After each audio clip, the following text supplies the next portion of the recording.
Yes, so welcome back to another episode of Sexpert Talks, which is healing and empowerment through sexuality, pleasure, love, and relationships. I'm so excited to introduce you all today to a very magical and dear friend of mine that I have had the pleasure of working with one-on-one. This is Carol Anne, sex, love, and relationship coach. So welcome, Carol. Thank you so much for being here today. Thank you for having me. Yeah, it's really beautiful to get to connect with you again in this way too. Yes, absolutely. And I'm so excited about the topic that we're here to talk about. I know that you're very excited, as am I.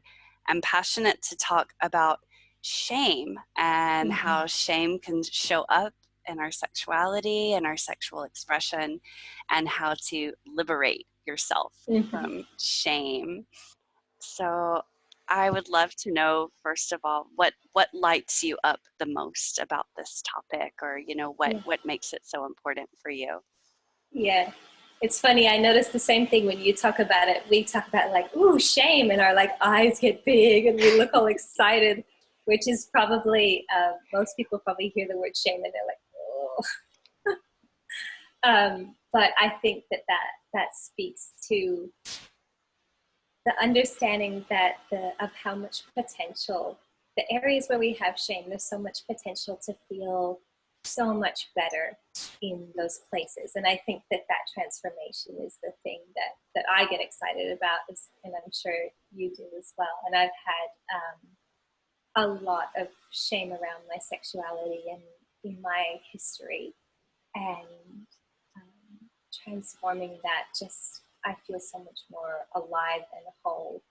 And so I'm really excited about helping other people to explore their shame and relate to it in a new way, a new understanding and a new way of being in their body around it, so that they can feel that become a place of liberation and freedom for them too. I love that. And I can feel the sort of juiciness beneath the surface. As you said, I noticed the words alive and whole. And that's it. That is exactly what we light up about and get excited about. What's on the other side of all that ickiness, and what's in store when you start exploring those points.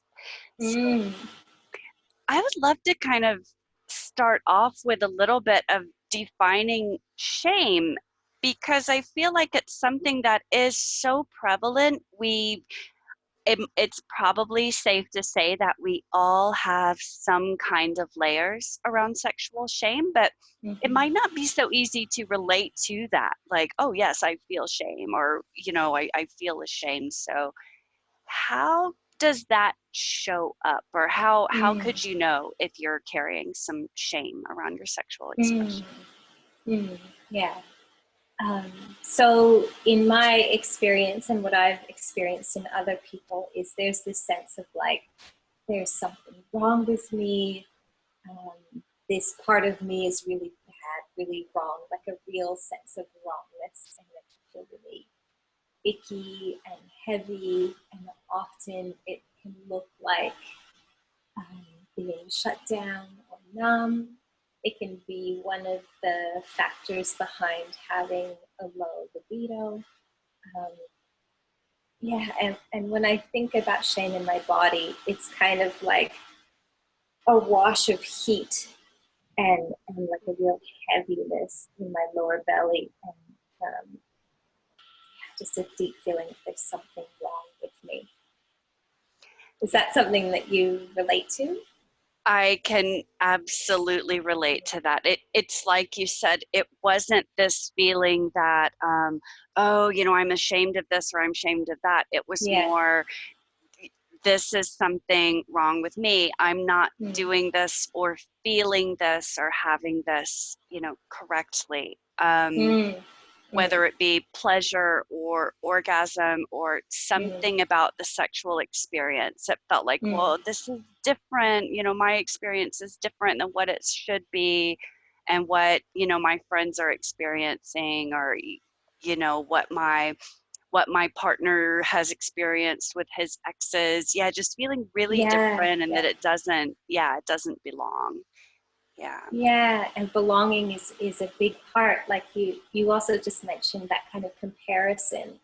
And I find that shame shows up a lot when we feel that we don't match the images that we see outside that tell us how we should be. If we don't fit into the dominant culture or some of the different cultures that we're a part of, if there's something that, whether it's real or perceived, that we feel like we don't belong if we're this way, we don't fit in if we're this way.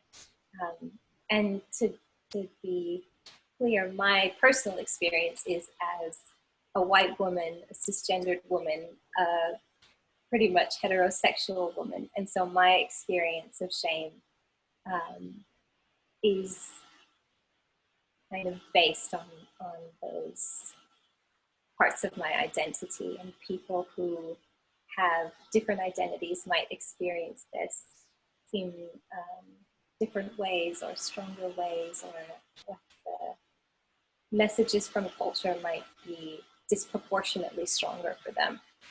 Mm, yeah. Thank you for naming that. It's such an excellent point that what we're talking about today, it's just based on our experience of shame. And so we'll talk about it and some ways around it, but just really also wanting to recognize the diversity of the Mm, experiences that's out there, mm, and mm, how that brings in so many different levels of actual safety and mm, actual belongingness. So yeah, mm, thanks for naming that, Carol. mm, Yeah.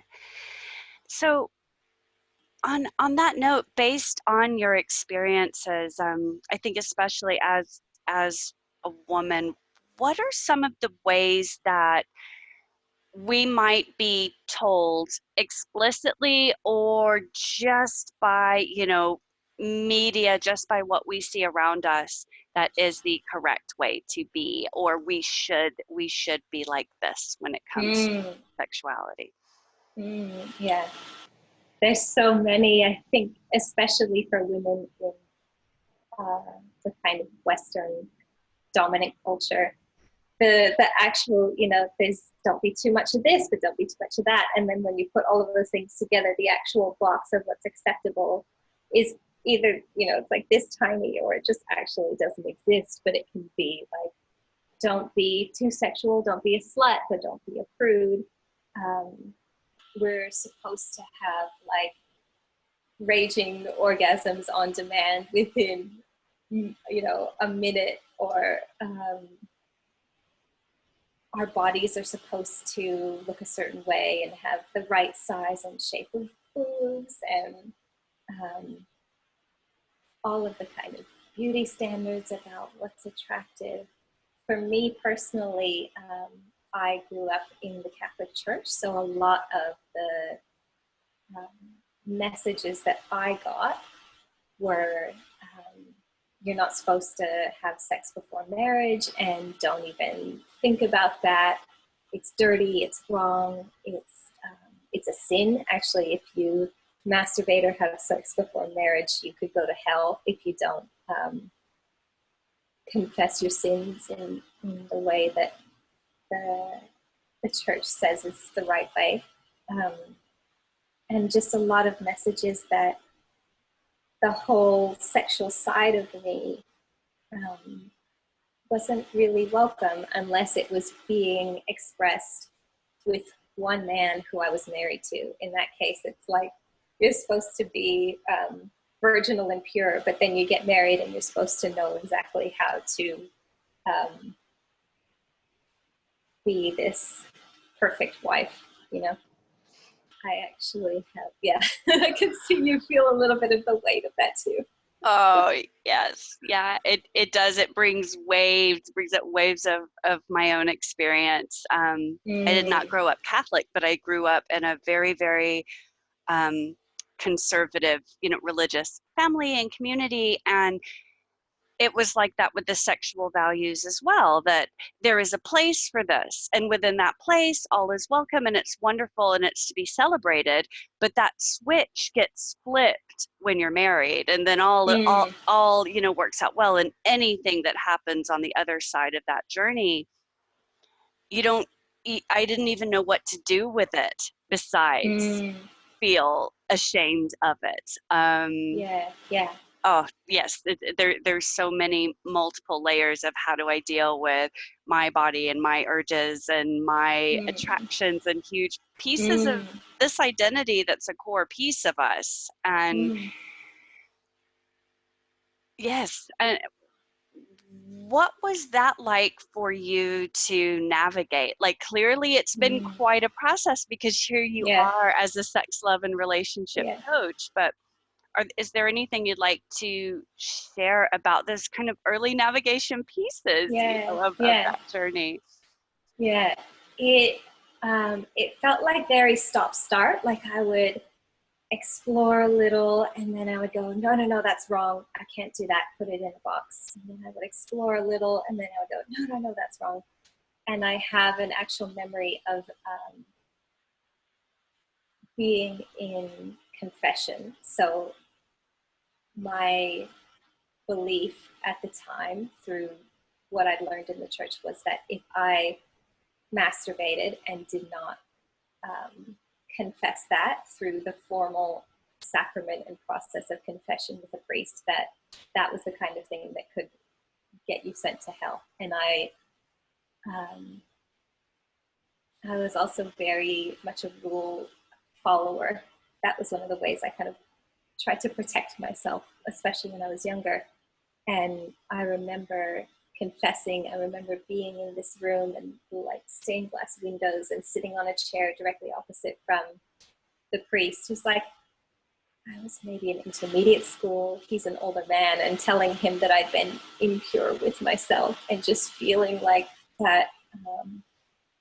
It felt like being squished from two sides, like, say this thing in the situation that feels weird or go to hell. And I would just, when I remember that, I really remember the really strong discomfort and sense of shame. And I didn't want to be talking to the priest about this, but I felt like I had to. Um,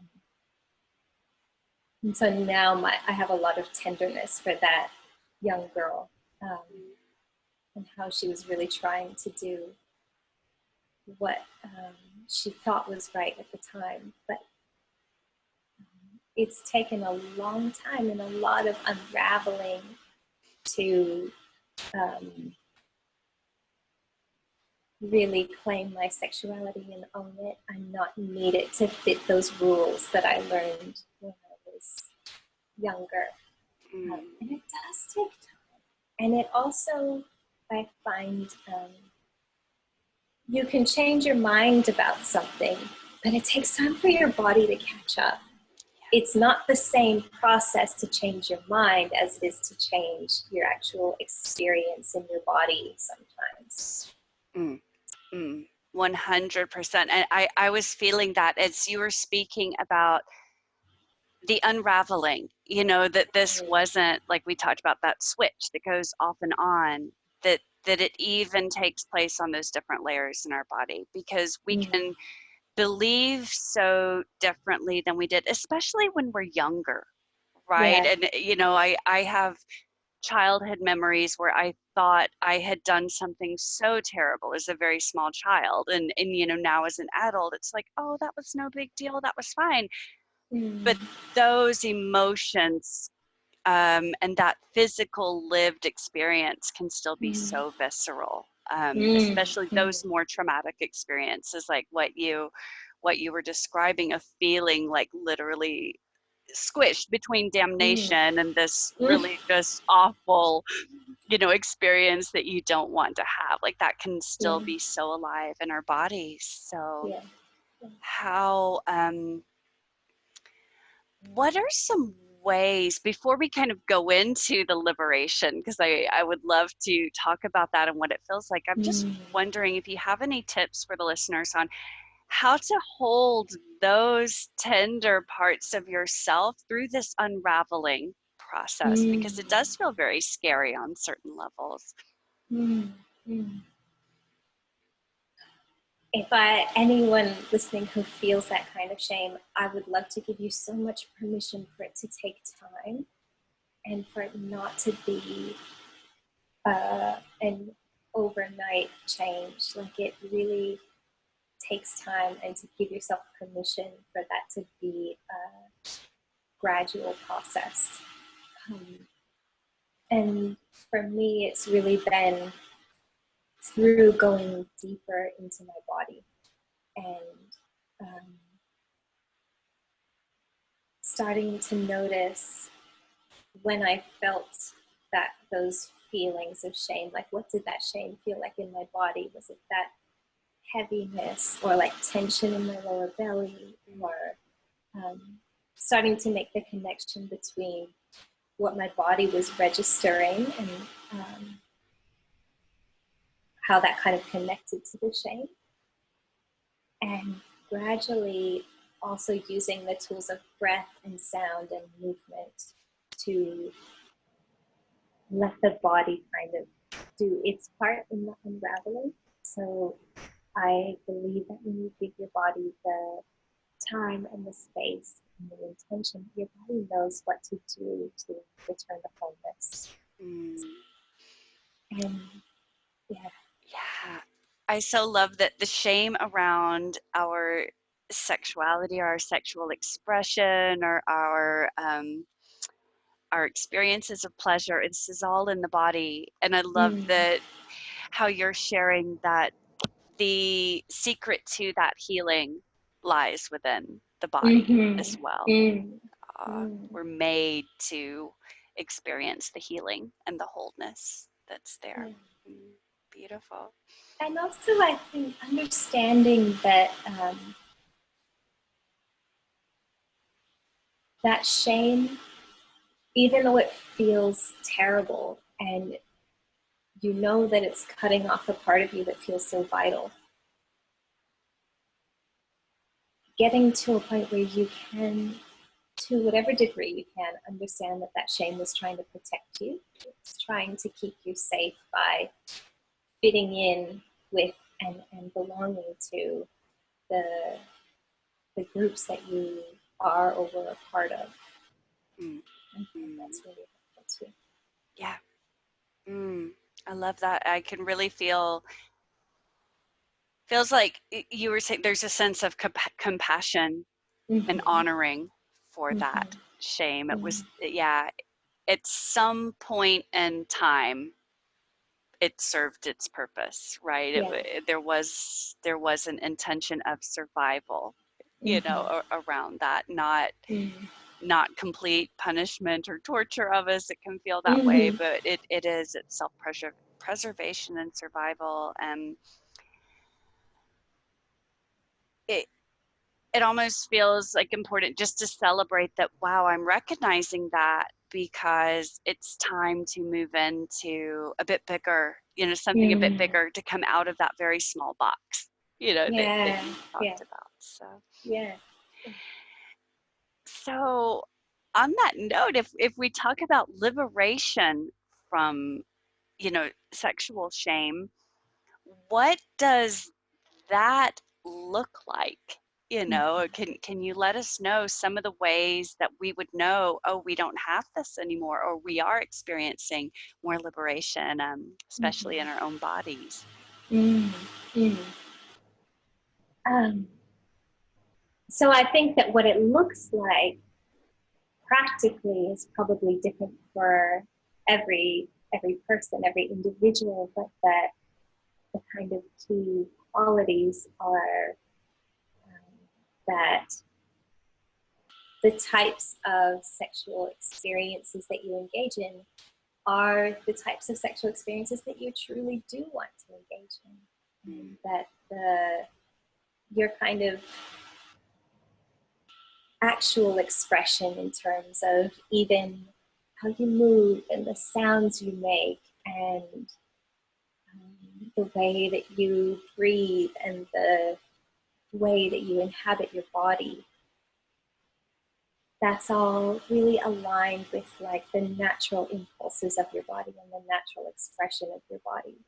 And that might sound like something kind of abstract, but it comes from really learning the language of your body and over time understanding, if you've kind of ignored the impulses of your body for a long time, practicing to listen to the impulses again and hearing what your body has to say and then letting that be expressed.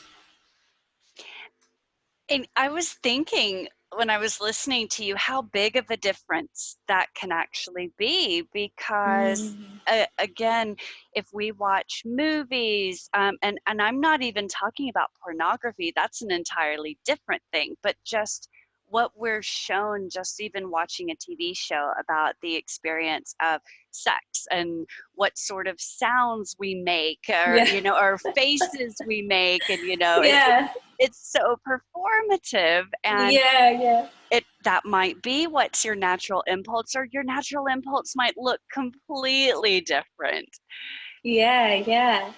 And it can be a bit like, it can feel pretty edgy at first. Like now I make some really weird sounds, and like it's not always like it might be more like grunting or like really low sounds or louder sounds, or just like the kind of thing that just comes from my body rather than from the kind of sounds that they would make in a movie. And it might be different for every person. I also find that the more that I've kind of opened up my body in sexual circumstances, my body really likes to cackle during sex when the energy gets moving. Hey. And it's really fascinating to me how, at least from what I've seen and experienced, a lot of and particularly my experience relates to people who identify as women. The way that our bodies move and the sounds that we make can often look kind of like things that you might recognize in movies as like what a witch would sound like, or somebody who's possessed. Yeah. And it's really fascinating to me how that particular expression has been demonized. So it doesn't feel like an accident to me. Mm. Yeah. Yeah, absolutely. It's like the body, yeah, thinking of like writhing and jerking. Mm-hmm. Yeah, these are like very intense and signs that, oh, yeah, her body is taken over, something else is there. Right, right. Or shaking, or Yes, like kind of different movements of the spine. And it yeah. doesn't always look like really big movements or sounds, but the sometimes it's more subtle, sometimes it is bigger, but that range is available. And I'm thinking too, one thing that comes to mind, I know for me, from my own experience, has been um, like with orgasm, the different Mm.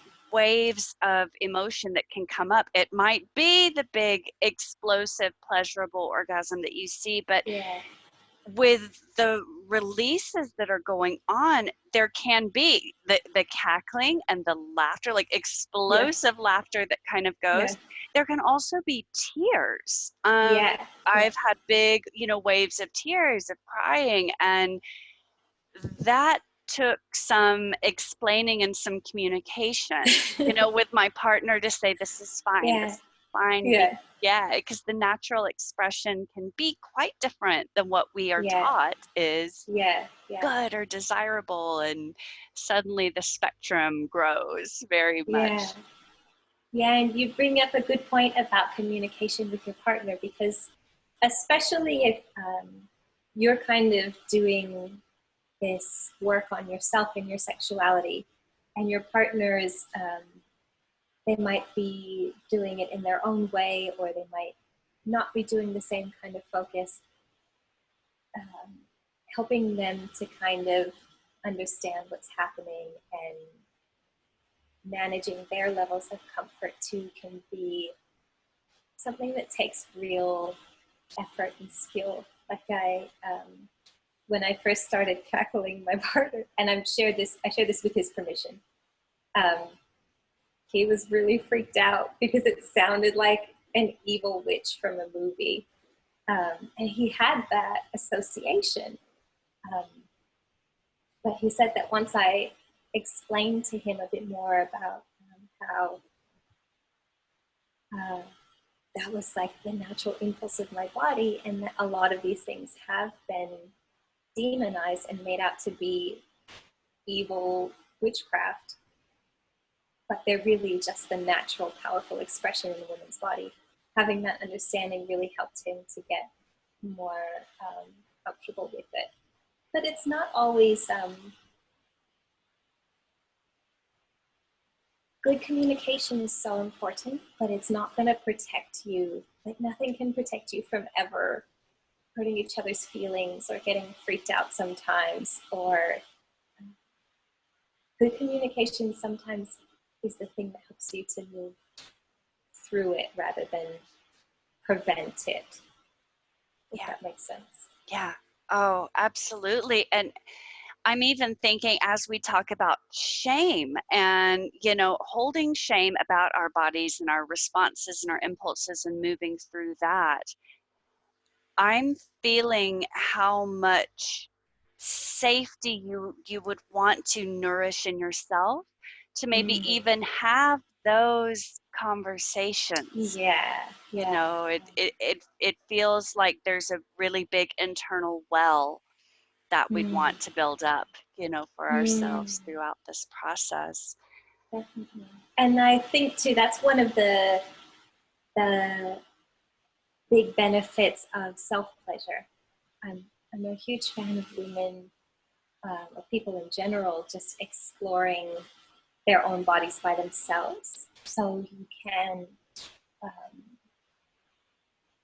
explore the sounds and the movements, and you can let emotions come, and you can let it be slow, and you can stop and start when you want to, and you can feel into those places of shame and explore those areas of liberation without the kind of added consideration of managing your interaction with another person. Beautiful.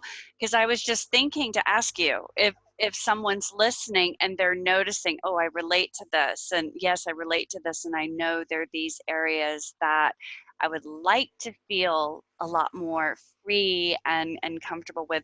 What could the next step be? And so it sounds like, okay, it's starting with ourselves and Yes. starting with self-pleasure. Yes. Is there anything else, anything more that you'd like to add, or like simple ways to get started, just with exploring, liberating, ourselves? I really love sound, making sounds. And I find that that's something that really helps if I'm feeling stuck or feeling a strong emotion come up, or helps me to free up movement in my body. That's one of my absolute favorite tools. So it could be, say it's during a self-pleasure practice. You can just practice noticing what sensations you feel in your body, or what emotions are there, or whatever kind of feeling you're having. And then with your exhale, just make whatever sound kind of comes to you. Even if you just start by just going, ah, ah. You might make all kinds of sounds. But the sound really helps to kind of free up things that are stuck in my experience. And if you are concerned about people hearing you, then it's also really handy to have a pillow next to you and make the sound into the pillow. Because the feeling of making sounds that I've experienced in my body is really really powerful. Mm. What's your experience like with sound? I was thinking of, I completely agree with you that sound, allows things to move. And I think it also, it helps me stay a bit more in my body too, because I'm the person with a tendency to go into my head. And Mm-hmm. especially if things are a bit edgy or something else is going on, I can go off on the thought trains that will completely derail my Yeah, experience. And sound yeah. was a way to notice what wanted to happen at each moment. And I love your pillow tip, because especially like we've said, when we're working with little bit of feeling shame or insecurity, being able to self pleasure and have that experience of our sexuality in safety is Mm. so healing. So, and Mm. sounds can be an edge. They were an edge for me at first too. So the pillow helped. And I like to just turn on music. It was, yeah, Uh-huh. it just Yeah, made me feel like I had a bubble. And the more comfortable I got just on my own, then it feels like second nature. It gets yeah, easier and easier. Oh, yeah, I love that yeah. tip. Oh, beautiful.